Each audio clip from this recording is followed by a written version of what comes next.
फर्किन्छौ तिमीले जाने बेला मलाई भनेको थियौ नि धेरै समय लाग्ला धेरै दूरी पार गर्नु पर्ला धेरै कुरा बदलिन सक्ला तर म बदलिने छैन तिमीले भनेको थियौ नि म बदलिने छैन म फर्किन्छु किनकि मेरो अन्तिम बाटो सधैँ तिमीतिरै आउनेछ मेरो अन्तिम बाटो सधैँ तिमीतिरै आउनेछ त्यो दिनदेखि मैले घडी हेर्न छोडे त्यो दिनदेखि मैले घडी हेर्न छोडे मैले समय गण्न छोडे म प्रतीक्षा गर्न थाले तिमीलाई थाहा छ हरेक बिहान तिमी फर्किने सम्भावनाको नाममा आँखा खोल्छु हरेक साँझ ढोकाको सानो आवाजलाई तिम्रै आकृति सम्झिन्छु आवाले पर्दा हल्लाउँदा पनि कस्तो तिम्रै याद आएको होला है यदि तिम्रो याद नआइदिए भए पनि त हुन्थ्यो होला नि मलाई फेरि आफैलाई म कस्तो मूर्ख थिएँ जस्तो पनि लाग्छ के किनकि मैले त तिम्रा बाचाहरूलाई भाग्यभन्दा ठुलो ठाने किनकि मैले त तिम्रा ती झुटा बाचाहरूलाई पनि मेरो भाग्यभन्दा ठुलो ठाने तिमीले भनेको प्रत्येक त शब्दहरू पनि मेरो मुटुभित्र नै छ अधुरो गीत जस्तै गुन्जिन्छ हो फेरि किन गुन्जेको होला नि तर तिमी कहाँ हरायौ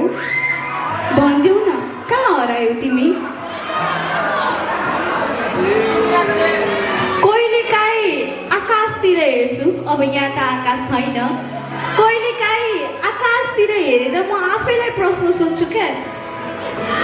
तिमीलाई मेरो याद आउँछ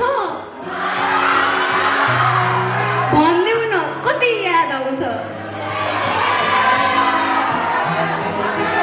कि मेरो नाम अहिले तिम्रो स्मृतिको कुनामा धुलोले ढाकिएको पुरानो किताब बनिसक्यो कि पुरानो किताब बनायो हो तिमीले यदि तिमीले त्यो नयाँ सहरमा अरू कसैलाई भेट्यौ भने यदि तिमीले त्यो नयाँ सहरमा अरू कसैलाई भेट्यौ भने उसको आँखामा हेर्दा एक पटक पनि मेरो आँखा सम्झिँदैनौ उसको हात समात्दा मेरो हातको न्यानोपन कहिले याद आउँदैन उसको हाँसो सुन्दा मेरो हाँसो तिम्रो कानसम्म पुग्दैन भनिदेऊ न के उसको हाँसो सुन्दा मेरो हाँसो तिम्रो कानसम्म पुग्दैन र के साँच्चै मानिसले यति सजिलै कसैलाई बिर्सिन सक्छ तपाईँ धेरैले बिर्सिनु पनि भएको रहेछ है कि बिर्सिएको अभिनय याद गरेर बाँच्नुभन्दा सजिलो हुन्छ कि बिर्सिएको अभिनय याद गरेर बाँच्नुभन्दा सजिलो हुन्छ म अझै पनि तिमीलाई दोष दिन सक्दिनँ किनकि मायाले सिकाएको पहिलो कुरा नै क्षमा गर्नु रहेछ मायाले सिकाएको पहिलो कुरा नै क्षमा गर्नु रहेछ तर कहिलेकाहीँ रात धेरै शान्त हुँदा सबै निदाइसकेपछि आफ्नो मुटुको आवाज मात्र सुनिदा यदि अचानक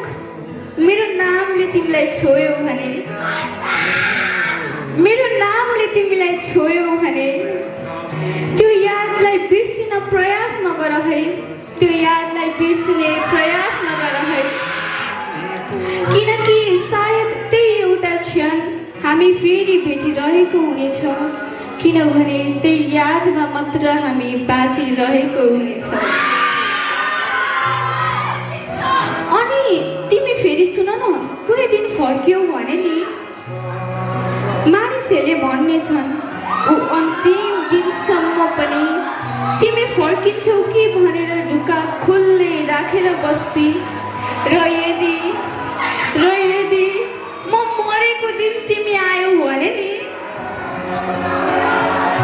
तिमीलाई थाहा छ अनि यदि म मरेको दिन तिमीसम्म त्यो खबर पुग्यो भने एकपटक आउनु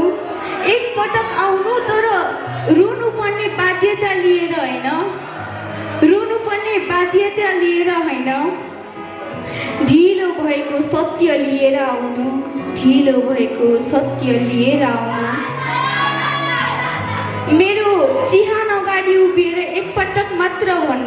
मेरो चिहान अगाडि उभिएर एकपटक मात्र भन्नु म फर्किन ढिलो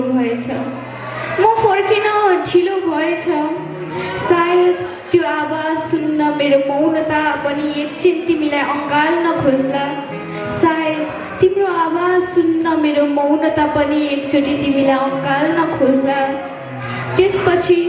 मेरो समाधिमा एउटा फुल राखेर त्यति मात्र सोध्नु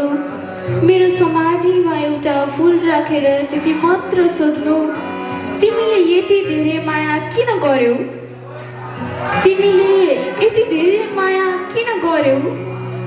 उत्तर म दिन सक्ने छैन तर मेरो